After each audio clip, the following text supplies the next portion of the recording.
kids don't automatically come into you with those sorts of mindsets. You have to develop them a little bit.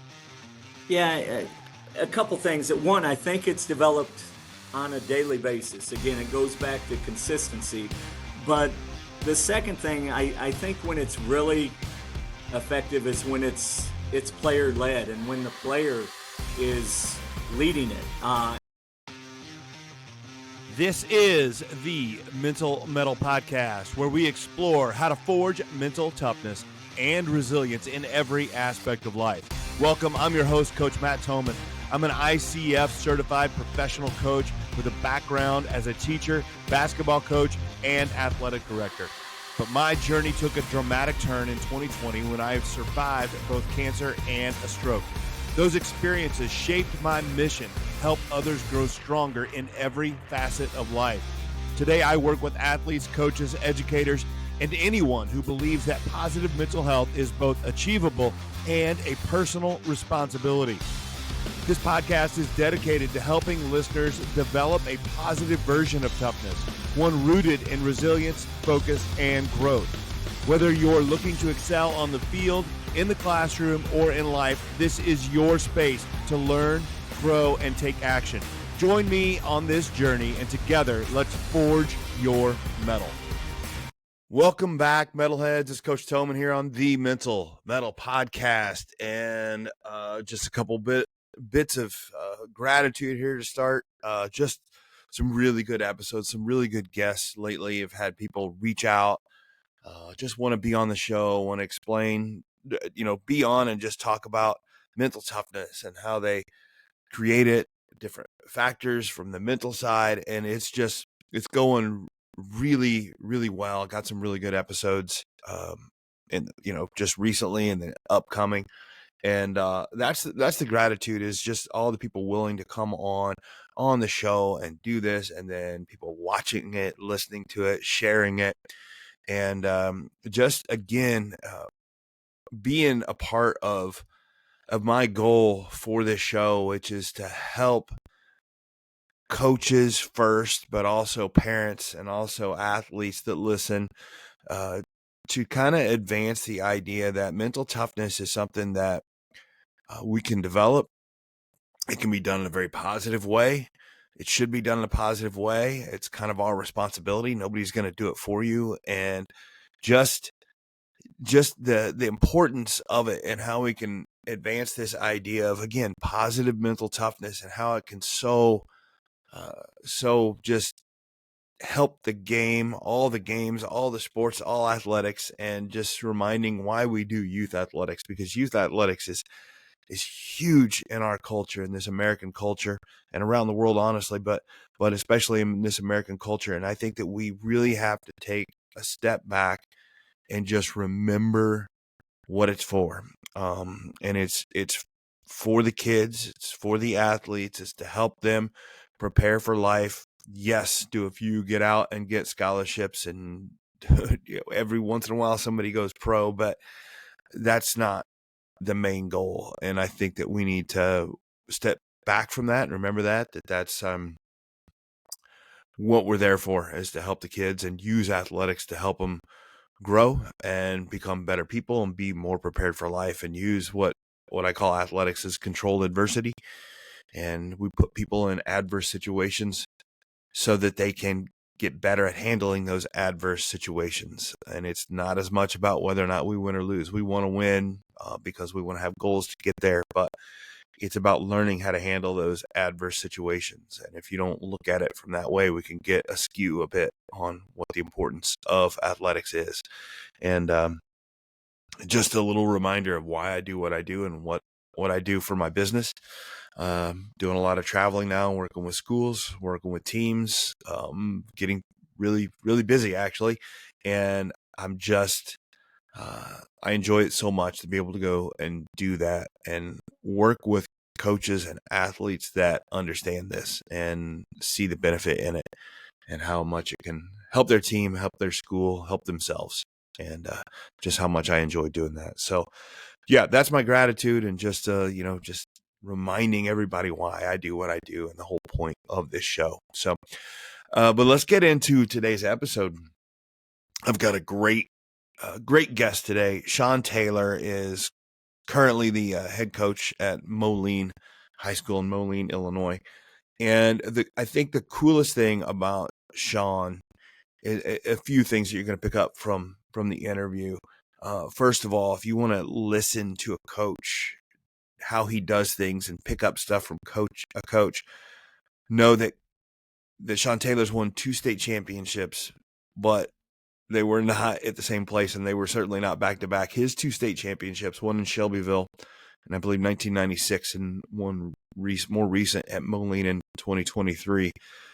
We're talking, not quite 30 years, but real close to 30 years between those state championships. And to me, that is being able to win state championships that far apart when knowing how much athletes have changed in those, almost 30 years, and being able to reach athletes and have them be successful with those with that time span is commendable, and it's worth talking about, which is why we talk about this. So some really, really good stories here from Sean Taylor. So I would highly suggest, again, as I say always, take some notes. Coaches, if you're into this, if you're paying attention to this, remember that the dullest pencil is better than the sharpest mind, and writing some notes and just picking up notes, it helps us lodge it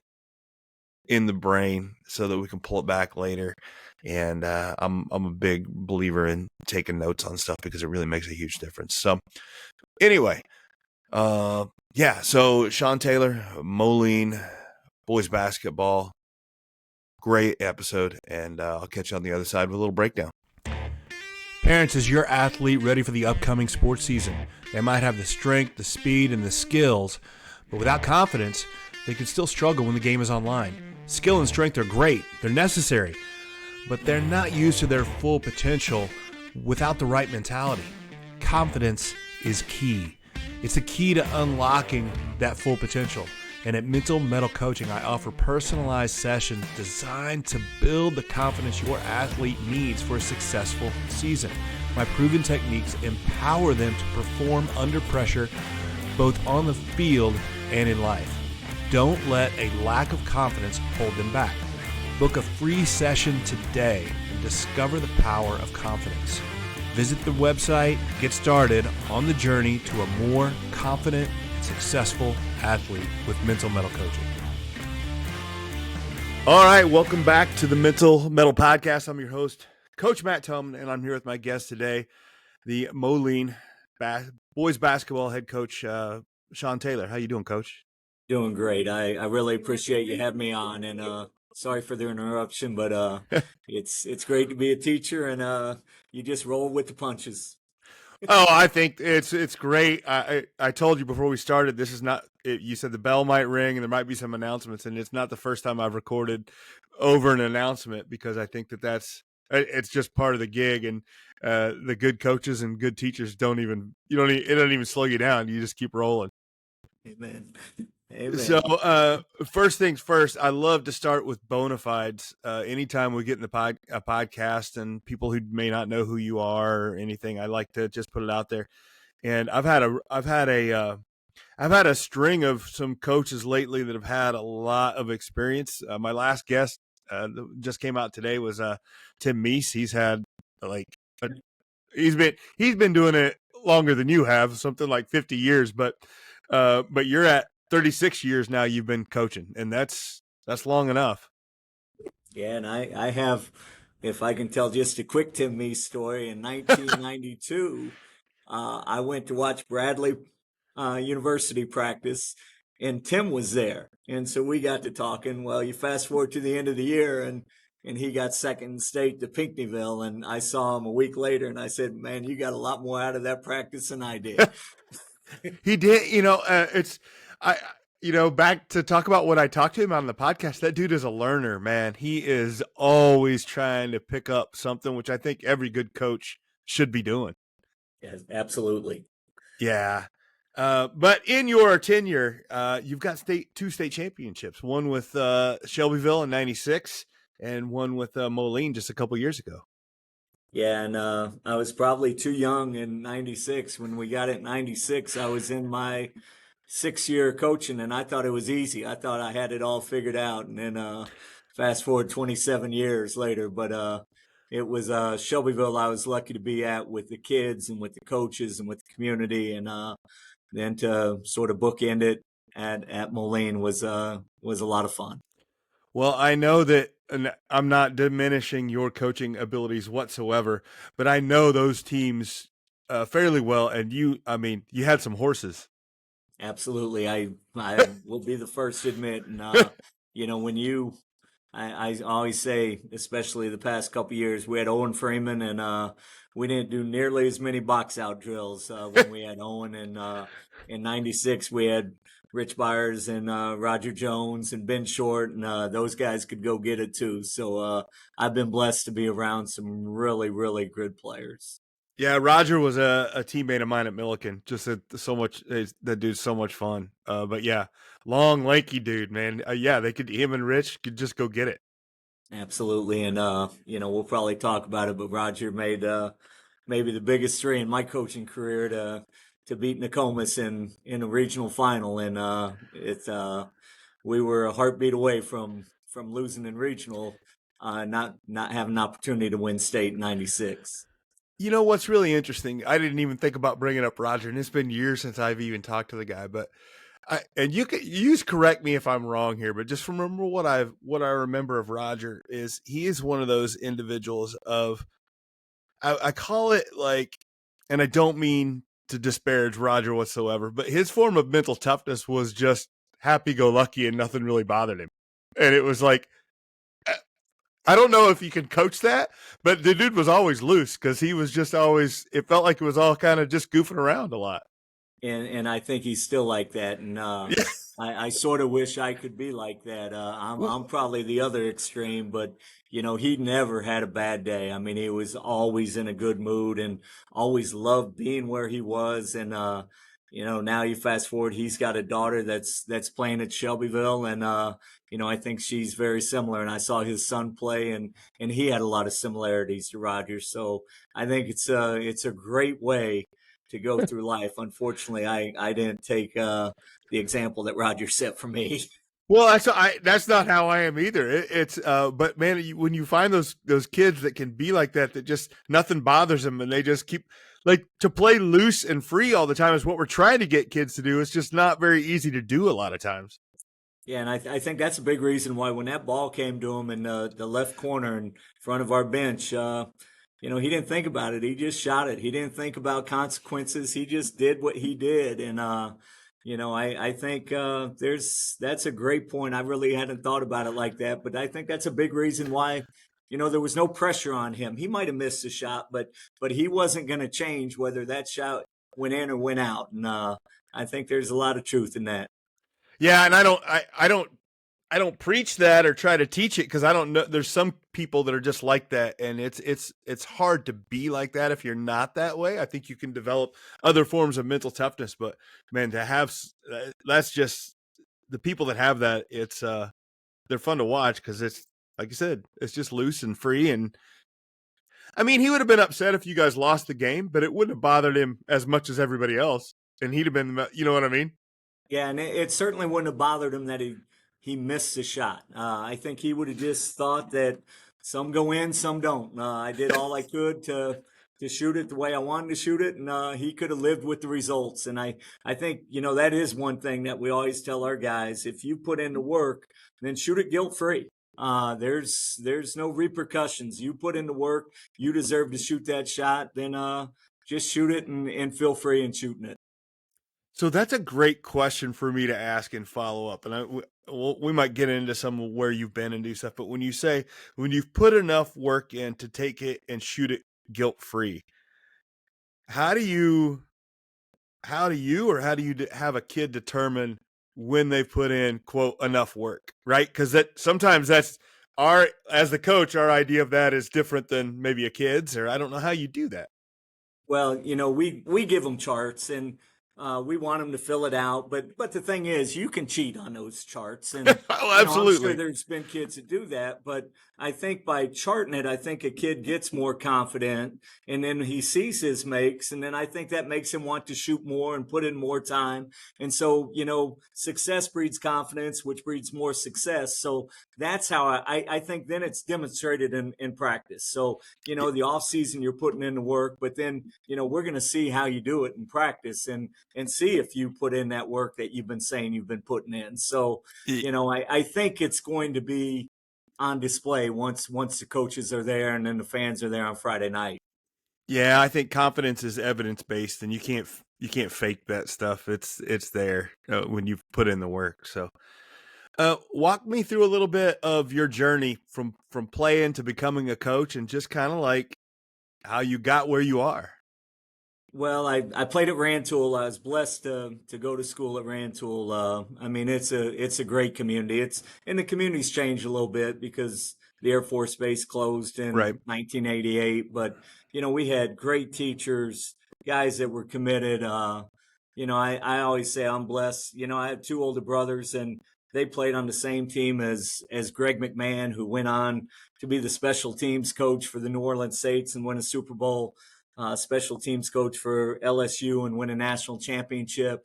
And so my brother's a coach, and he's in the Hall of Fame. And so I was blessed to compete against them and watch those guys compete and then see what they did as coaches. And so I saw what they could do.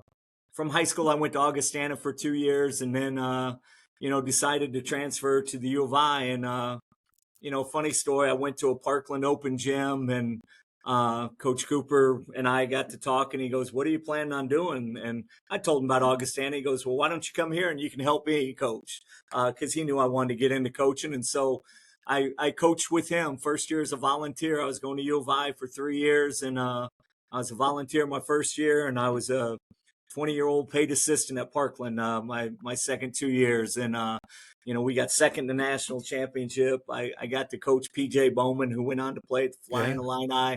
Illini. And I still think Coach Cooper's the best coach that Illinois ever seen. I mean, he was unbelievable, and he was ahead of his time in the 3-point shot and changing defenses, and I got to see it up close. And so as a young person, I got to see that. And then I got my first high school job right out of college at St. Teresa. And again, I think, Catholic schools, sometimes they get either really young coaches or really old coaches. And I was Right. fortunate enough to get in at the ground floor and had really, really good teams there. And we lost twice on buzzer beaters and regional championships, but I had really good players and so many good people.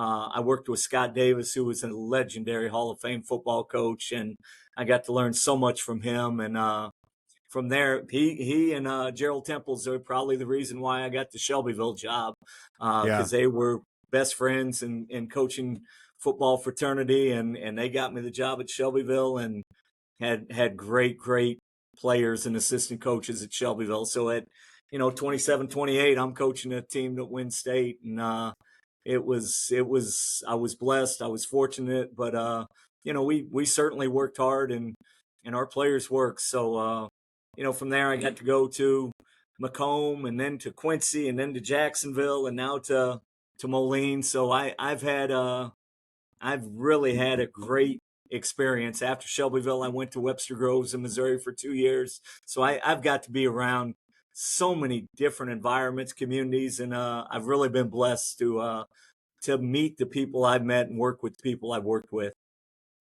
So one of the things that I want to bring up here as you're talking about all the places you've been, and I always send out a survey before, just kind of a background stuff.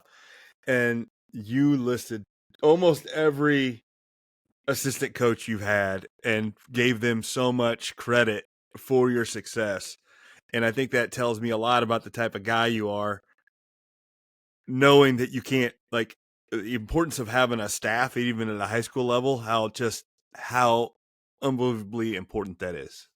It is so important, I think. And I think my assistants, if you ask them, they might not agree with everything that I've done, but one, they're loyal, and two, they would say I let them coach. And we we spend a lot of time talking about what's best for this team, how we can get the most out of this team. And, starting at St. Teresa with Scott Davis and Sean Hayes, and then Shelbyville with Bob Hurtis and Jarrett Brown. I mean, as a young coach, I was so fortunate. And, one thing I've had either a lot of former coaches that were head coaches or young guys that wanted to be head coaches. So they were hungry. They weren't just there to be there from 3 to 5 or 4 to 6, whenever. It was their passion, and they wanted to be great at it. And everywhere I've been fortunate to have people like that work for me. And again, I think they challenge you to think and look outside the box and look at ways that maybe you're not comfortable teaching, and what can help the team. And those discussions have sometimes been heated, but so oftentimes been beneficial to our teams.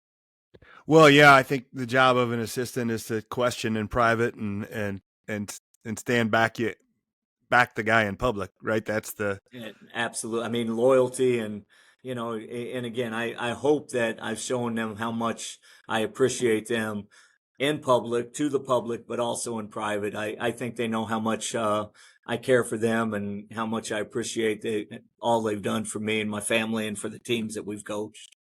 Well, I know. I mean, I got hooked up with you through Jarrett Brown, who was one of your assistants, who's a good friend of mine. He's at East Peoria now, and I know he thinks the world of you. So you must be you must be speaking the truth. Well, I mean, he is as good a person as you can get. And, him and Bob Hurtis, you talk about the extremes, one really young and one at 50. And I mean, Bob coached Jarrett and taught Jarrett at Shelbyville. And so there was already a connection there. And, our friendship and, everything is just growing. We were in each other's weddings, and he's the guy that I go to when I got questions outside. What can we do for our team? How can I make them better? He's one of my first calls, if not the first call, all the time. Yeah, I'm constantly amazed. I love, and he talks about you all the time and how you guys have that relationship. And we mentioned it. I love making connections with people. And you mentioned your wife was from Kinmundy, and you'd watch my episode with Matt Lauer. And then when you bring up Bob Hurtis, and my dad actually played high school basketball with Bob, and they're like second cousins or something. I'm always amazed that, I run into people and just the connections throughout basketball and just the network that you can develop. And I don't know, it's heartwarming, and I love those connections. Well, yeah, and just another Kinmundy. I met my wife. She's from Kinmundy. Her brother played at Milliken. Her dad worked with Coach Shirley and was the athletic director at Kinmundy. And so there's just so many.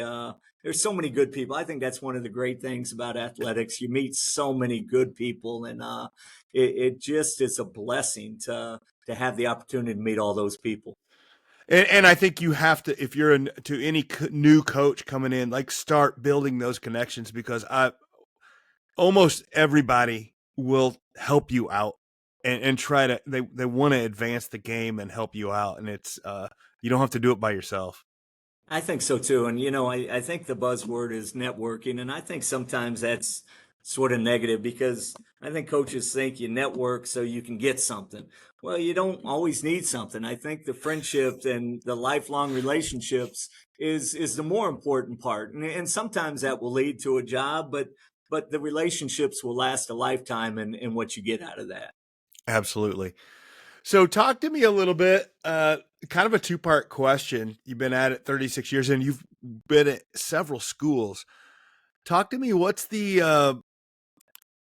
are the highlights, or I don't know, what the indicators of a Sean Taylor team, and maybe also, second part, how that's changed over the years? I think every coach is going to tell you we're gonna play hard, and we're going to be fundamental. But I thought probably from Coach Cooper and from my dad, and I wanted to play an entertaining style of basketball too. I think we've always been entertaining in the leagues that we've been in. We've been some of the highest scoring teams in the leagues every year. I think we one year at Shelbyville, we were the third highest scoring team in the state. I think in Moline, we were the fifth highest scoring team in the state. So, I think I always think it would make me feel guilty if I told players to work on their skills, work on their skills, work on their skills, and then we hold the ball and never let them shoot. And so, we want to be entertaining and defense, it's I think again I got this from Coach Cooper. If you have the five best players and go out and get everybody, you can guard a man, you can chase them, and you can see where it is afterward. If you don't, you probably need to mix it up. And so he was a multi defensive guy, and I think I've stayed with that. Man is probably our number one defense, but we played 1-3-1, we played boxing one, we've played different types of zone, just to keep people off guard and make them prepare for different things, protect you from foul trouble. So I always think you have to have a changeup. You can't just throw a fastball all the time and win. You have to have a changeup or a breaking ball that keeps people off balance. And so I guess that's a short answer to your question, that I think we're trying to be really skilled, and we want to be able to pass and dribble and shoot, and then we want to be able to make it hard for you to score on defense. And if you can rebound the basketball, I think that whatever defense you play, that's going to make your defense a lot better.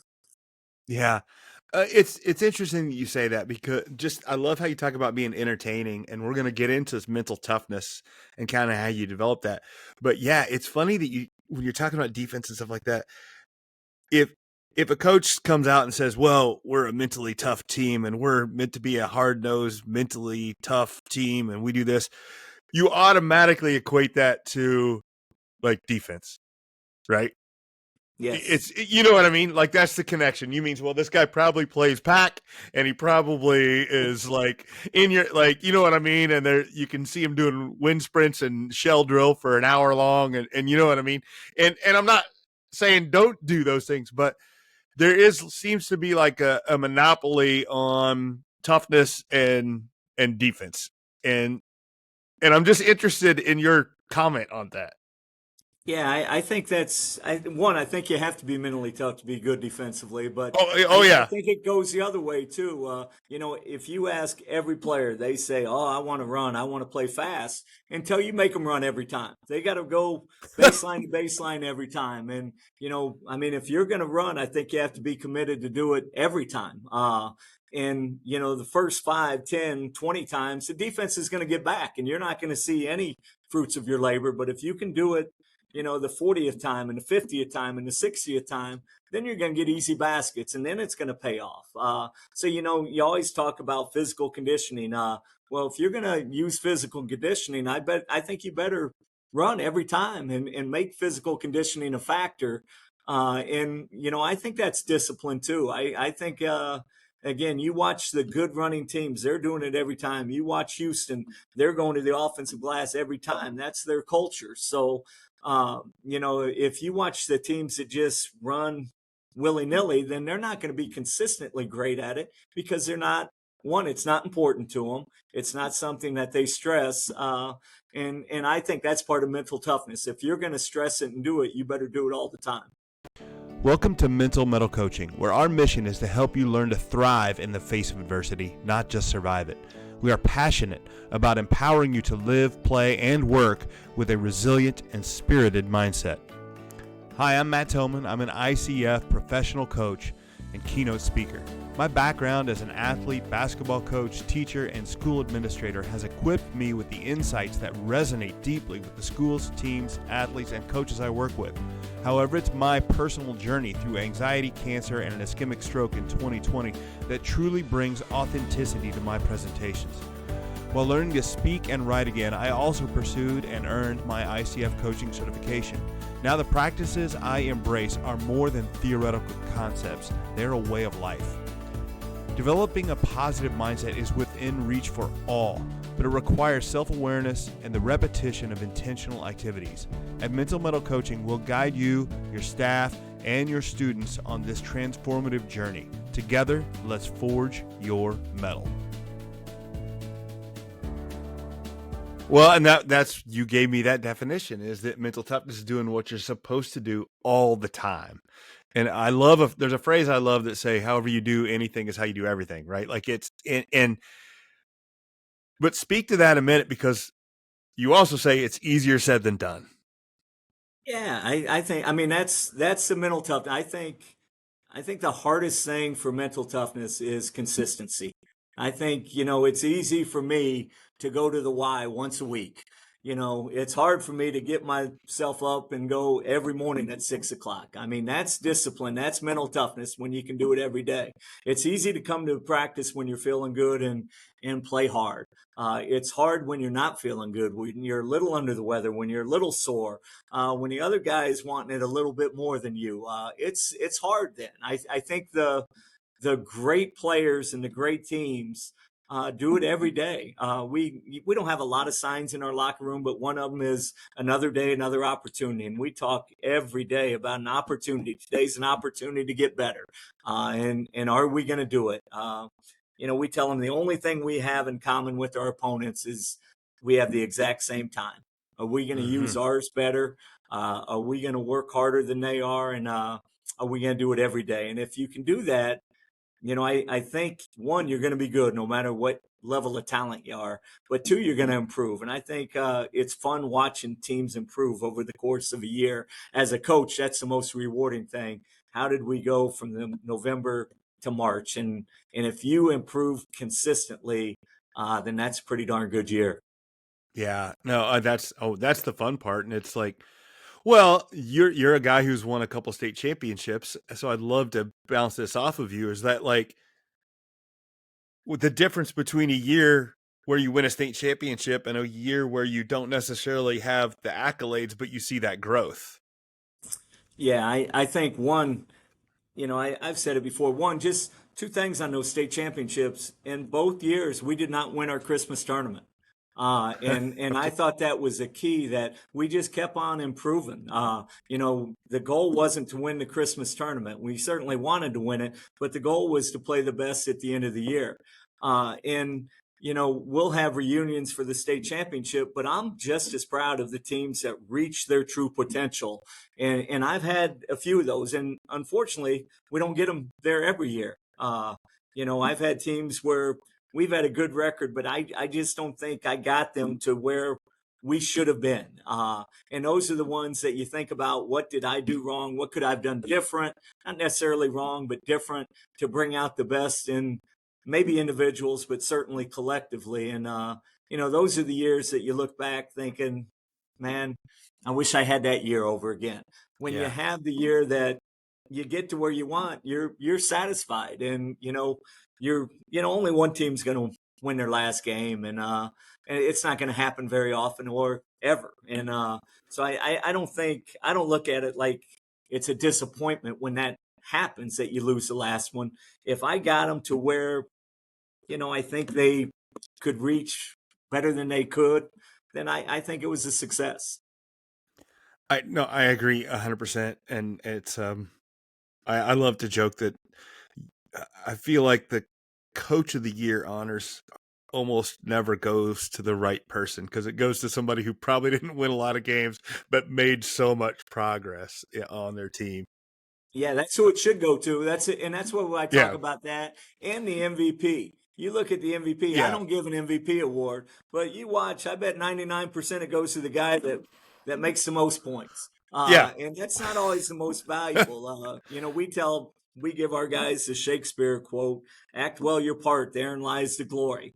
And, one guy's part is to score, another guy's part is to set the best screens. And I think at the end of the year, you're making a mistake if you say, well, now you scored the most points, you're more valuable, when the whole year you're saying every role is important. Right. So, right. Maybe I'm just cheap. I saved $12 on not buying a trophy, but we don't give an MVP. No, I think the guy, whoever it is that's scoring the most points, is going to get in the paper. Like, they get their accolades, right? It's there's other people you need, and you gotta honor that. I'd love to get, so I like to try to get into the weeds a little bit, not on X's and O's, but when we talk about mental toughness, and you're talking about a lot of things, and the ideas of getting kids to live up to their potential, get them to do their role, get them to be mentally tough on running, running the entire time. How do you tap into that, and how do you develop that mental toughness? Because unless Moline or the other places you've been are different than everywhere else I've been, kids don't automatically come into you with those sorts of mindsets. You have to develop them a little bit. Yeah, a couple things. One, I think it's developed on a daily basis. Again, it goes back to consistency. But the second thing, I think when it's really effective is when it's player led and when the player is leading it. And just a couple stories on this. I'll go back to my first year as an assistant at Parkland. We ran a mile and a half about every 10 days and we timed it. And PJ Bowman usually won it. And um, one day he finished, he was normally under 9 minutes. One day he was at like 11:15 and Coach Cooper was sort of all over him. And PJ just took it. And then at the end of the year, somehow I'm talking to him and it came up and he goes, our point guard, who was pretty valuable for us, he was ready to quit that day. And so I just ran with him and encouraged him to keep on going and keep on going and keep on going. And PJ never threw him under the bus. He never told Coach Cooper, hey, this is why I did this. He just took it. And that was, to me, mental toughness. And that was leadership. And he had Mark Whitaker's back. And the rest of the year, Mark Whitaker had his back. And I think that team was as mentally tough because of an example like that and others throughout the year that he had. Just another quick story in I love 1996. it. Yeah. No, I Uh, love that's a great. I love that. I love that story. That's fantastic. uh, well, and then 1996, in practice, we had a really good team, and when we wanted those guys to practice together, they were going to whip the second team. Even though our second group was good, they were just going to whip them. So we played 10-4 games where we had to get 10 points before the other team got 4 to make it Mm-hmm. competitive. And you fast forward to the quarterfinals, we're down 5 points with like 6 minutes to go, and it's the TV timeout. It's the under 5 TV timeout. And Mike Steers, I remember to this day, comes to the bench and tells everybody, he goes, hey, let's have a 10-4 game.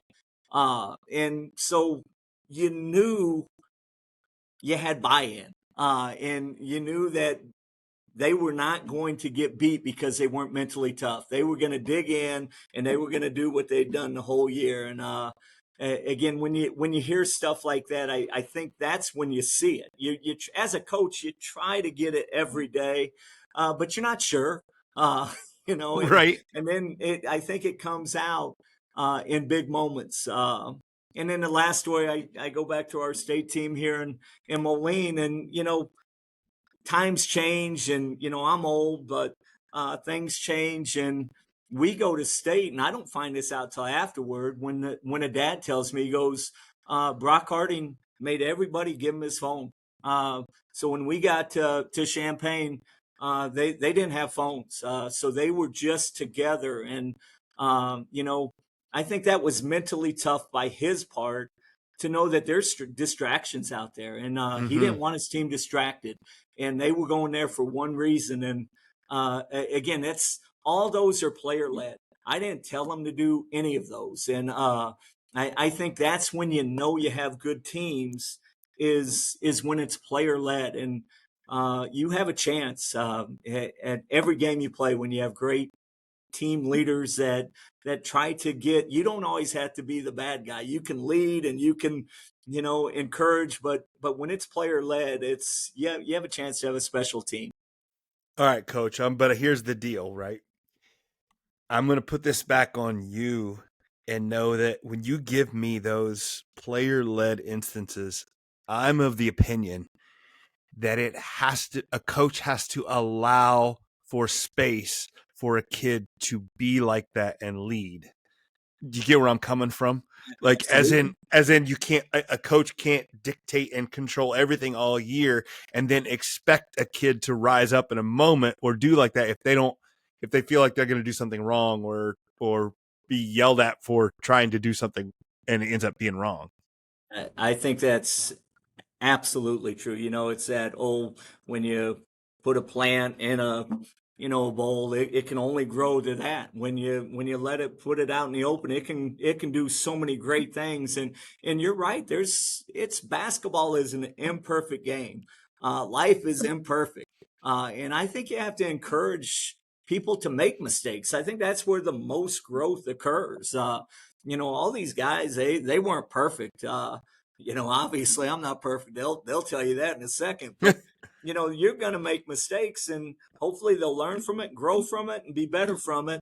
And again, it allows you. It's just like when you're trying to develop a skill. If you're just in your comfort zone, you're going to keep that same exact skill and Mm-hmm. not get any better. You're going to have failure. If you push yourself, you're going to have failure, and then that's going to lead to growth. And I think that's true physically, but certainly mentally too. And as a coach, you always want to challenge your guys physically, but I think you got to challenge them mentally too. And that's why, it's not always fair either. Like, I think you have to have special leaders that when somebody else screws up, you get on that leader and you say, because of you, this happened. And, I think the good leaders will take it upon themselves and not say, Yeah. bull, it's that guy's fault. I think the good leaders take it upon themselves, and then in their head they're saying, "Forget you, coach, you jerk." But I think they're taking it upon themselves to help the team grow.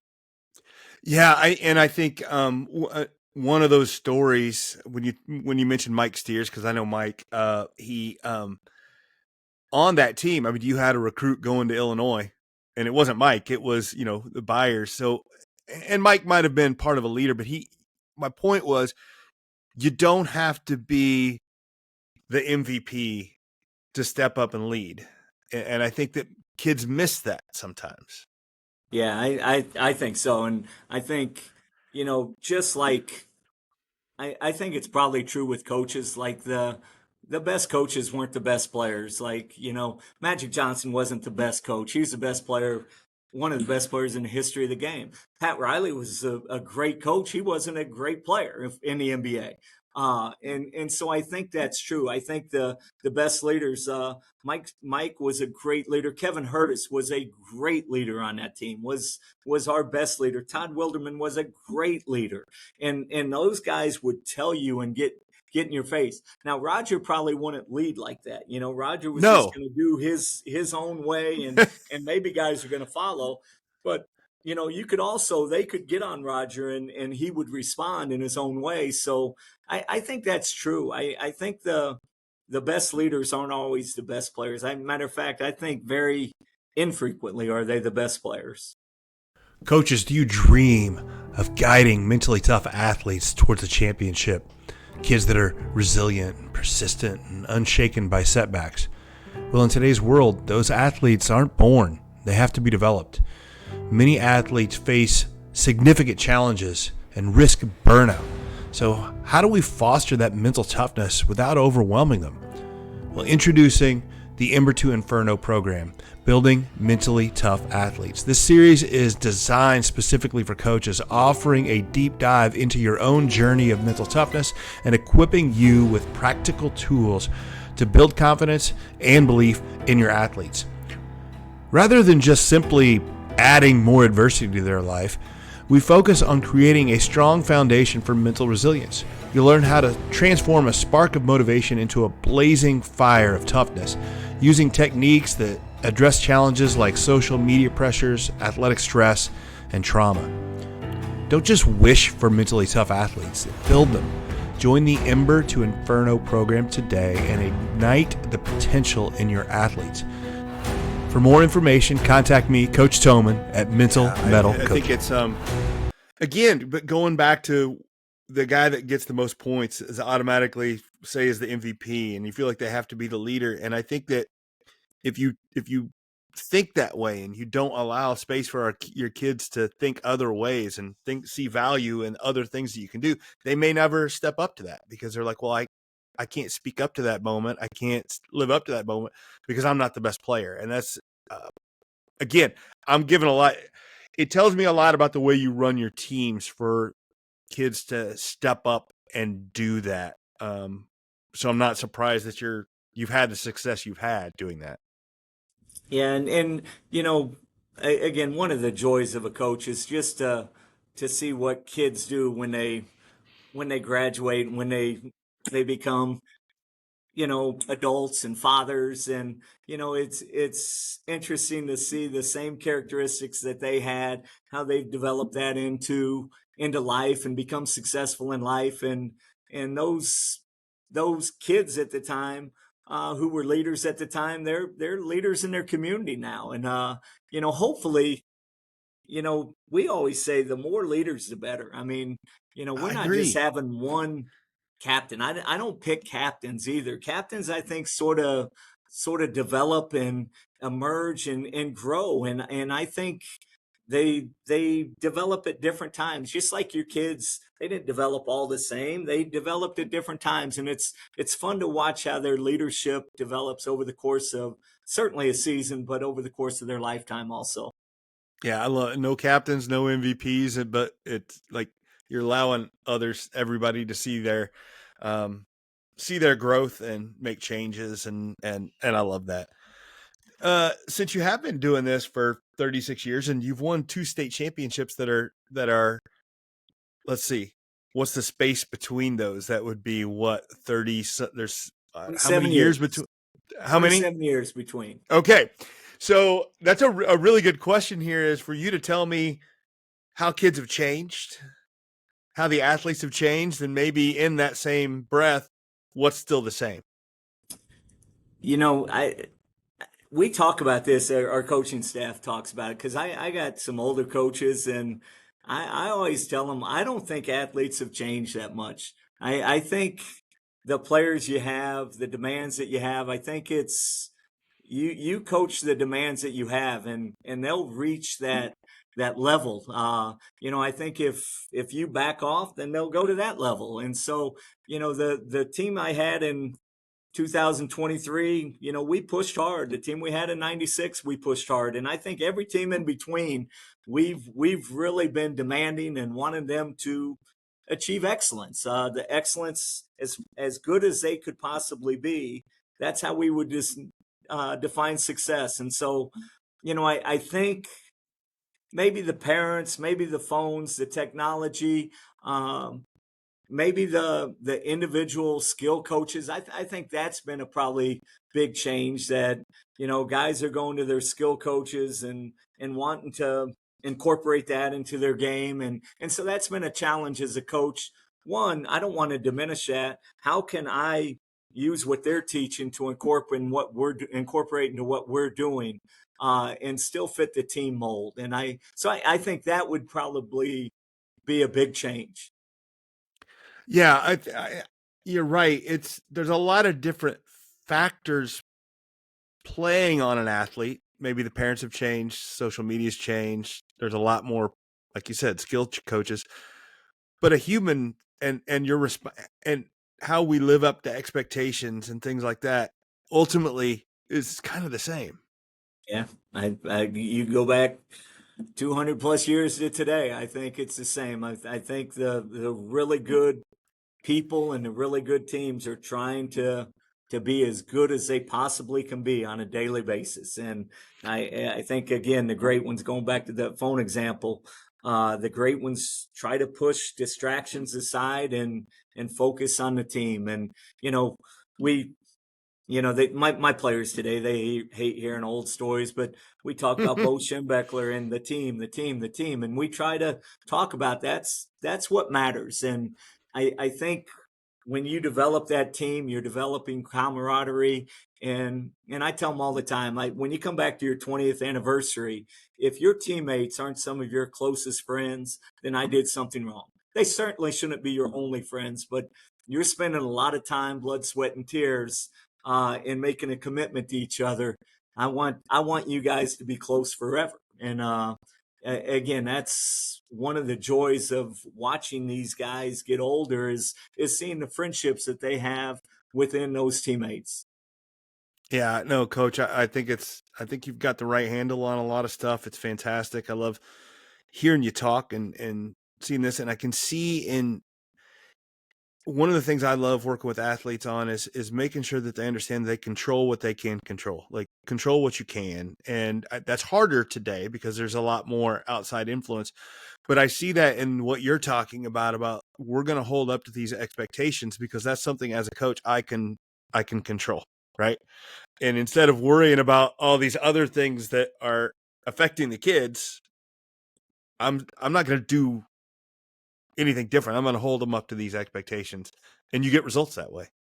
Yeah, I hope so. And you hope the kids can understand that there's gonna be, you know, distractions in life, and how are you going to deal with that distraction, when you have your own job, when you have your own family, things aren't going to be perfect. So how are you going to Mm-hmm. deal with that, and hopefully how you deal with it as part of this team and as part of this program, hopefully that will carry over a little bit. And it's easier said than done, but you know life's going to throw some challenges at you, and Mm-hmm. to me that's sort of the fun. I tell them that's the fun part. Oh, When you take a calc class, it's hard. The tests are hard, but when you study and do all you can to try to have success, after you take it, that's the rewarding part, how you did on that test. So, the process and the journey is, I think, 100% the most important. And again, you're going to have bumps. Sometimes you're going to get a C or D on that test, and then how are you going to respond to the next one? Or are you going to say the teacher didn't teach that class well? Or are you going to right. dig in and study a little bit harder? And I've had my share of C's, so I have a lot of experience in that. How you respond to that?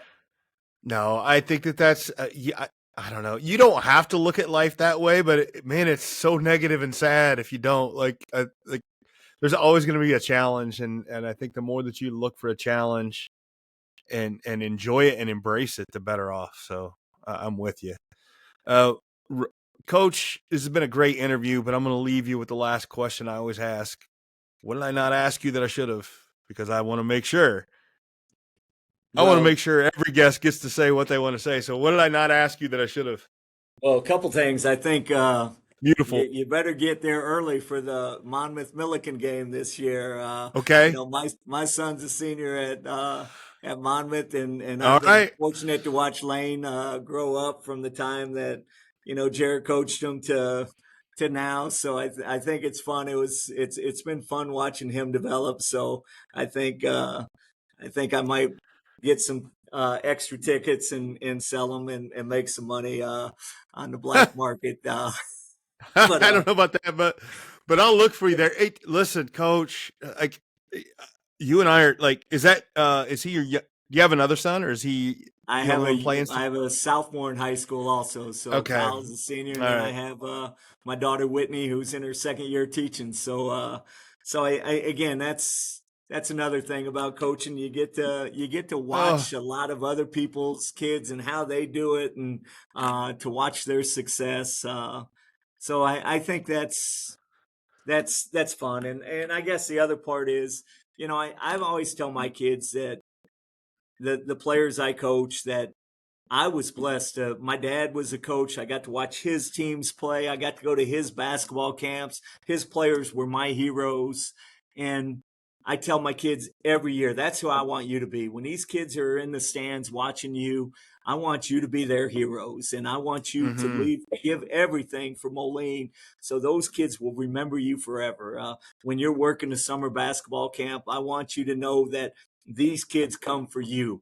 They don't come for me. They come to watch you and how interact with you and see what you do. And so I guess I think that's important to me. I tell them all the time, and I know they're sick of hearing stories about Will Connor, Mike Collins, and Jeff Roseman and Derek Kirby. But those were my guys growing up, and I hope that they live their life and know the importance of being somebody's hero. And I think with that comes a little responsibility in how you act in It public does. and how you lead your life. But I think more of it's good, because there's so many positives that you can have throughout your life with that. I'm with you. I think it's like you and I talked about this basketball, especially in Illinois. It's like it's such a big deal, and I know that some people it can bother people, but kids that do it and do it well, and have that chance to be role models. And like you said, there's a lot of responsibility there. And I think that kids, if they recognize that and live up to it, they have such a powerful platform and voice. And I think that's good. I agree. But They yeah, have great opportunity to change the world in their own little way, and they I do. think that's a Yeah. great thing. So, Yeah. No, it's good. You got a couple kids left, but man, I got a couple years left of being a sports parent, and that's wearing down. That's feeling short time on me, but that's all right. It's all good.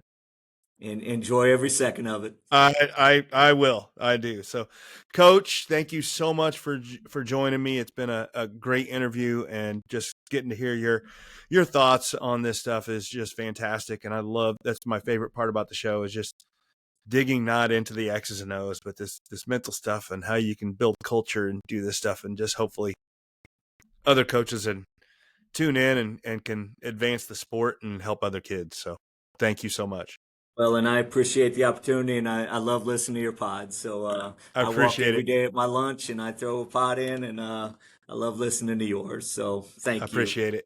Thanks, Coach. Your athlete probably spends hours working on the specific skill set they need for their sport, and they probably spend hours in the weight room building their body.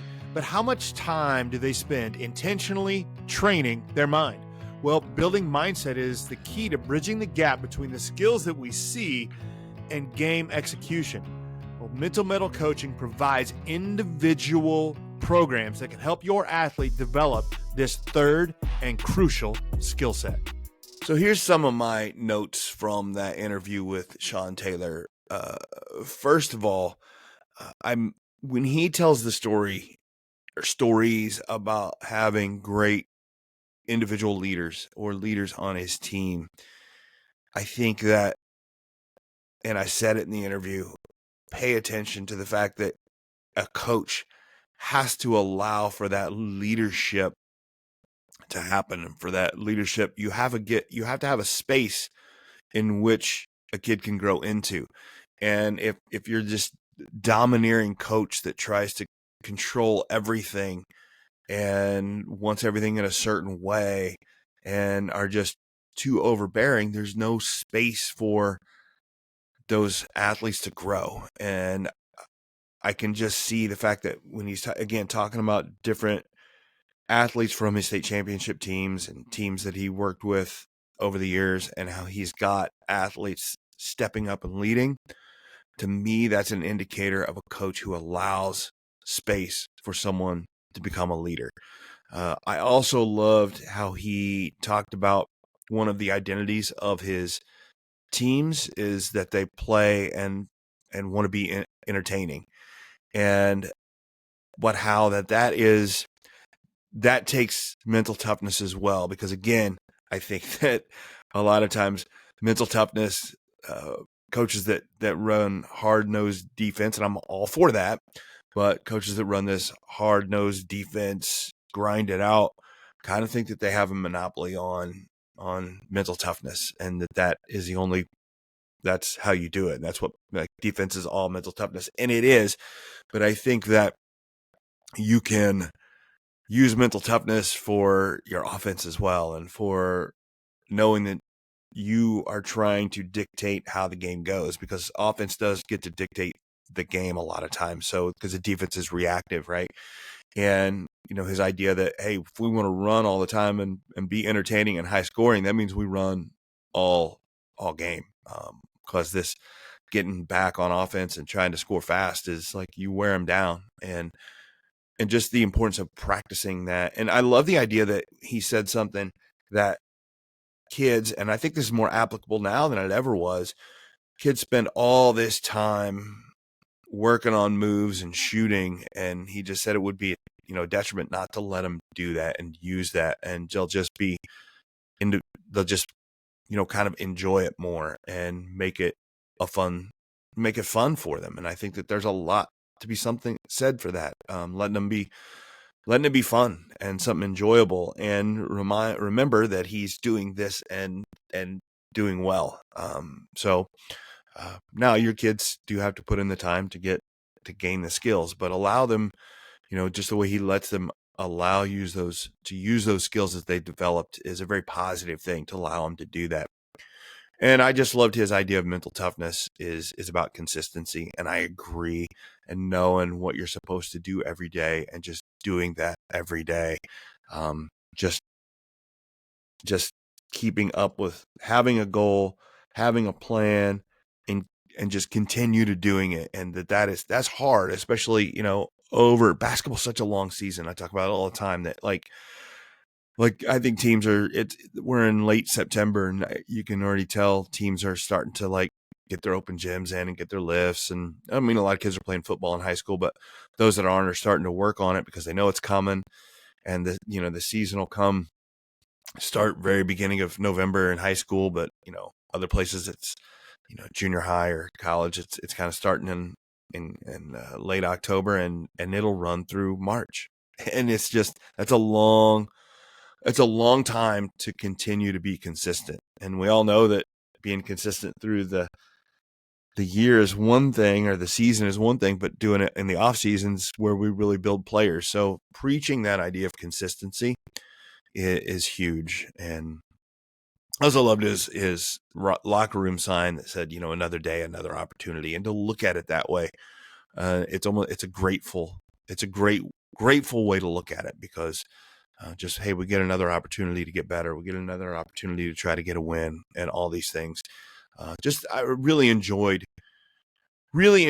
all his stories. And again, his ability to let kids enjoy it and let kids have a place to grow and become leaders, become better players, and to also, and to win some, right? Because that's also what we're trying to do, but he's doing it in a way to allow kids to grow and enjoy it and get better at life while winning some games. So just a great interview talking with Coach Taylor there at Moline. And he and I have some background together. He and I chatted afterwards that one of his assistants, Bob Hurtis, played high school basketball and college basketball with my dad, Mike Thomann. And that's just to talk to somebody, like, it's so much fun to be able to talk to somebody. And I know my dad, reaching out to him and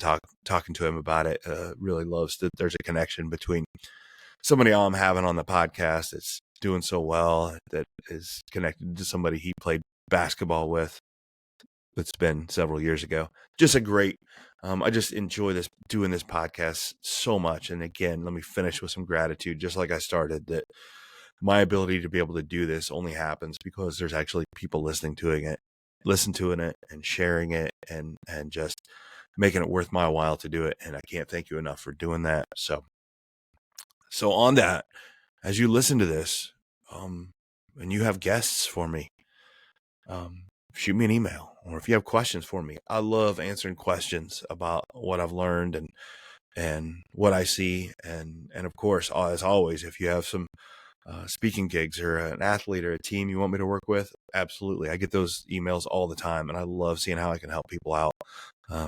It's, again, getting a little bit busy with the business, but it's worth it to try to figure it out. So thank you so much to everybody that's helping Mental Mettle Coaching grow, and same with the podcast and helping them do that. And I can't thank you enough. So this has been the Mental Mettle Podcast. I'm your host, Coach Matt Thomann, and always remember to forge your metal. Thanks for listening to the Mental Mettle Podcast. Don't forget to tune in every week for more insights and strategies to help you forge mental toughness and resilience. This podcast is brought to you by Mental Mettle Coaching, where we are driven by a passion for sharing knowledge and experience that empowers others to play, live, and grow with confidence. Our mission is to instill a resilient and spirited mindset in our clients, enabling them to confidently face adversity and actively seek new challenges for personal growth. At Mental Mettle Coaching, we offer individual coaching, group coaching, and professional development for schools and businesses. Whether you're an athlete, educator, or professional, we're here to help you unlock your potential and thrive in every area of life. Until next time, keep growing, stay resilient, and always remember to forge your metal.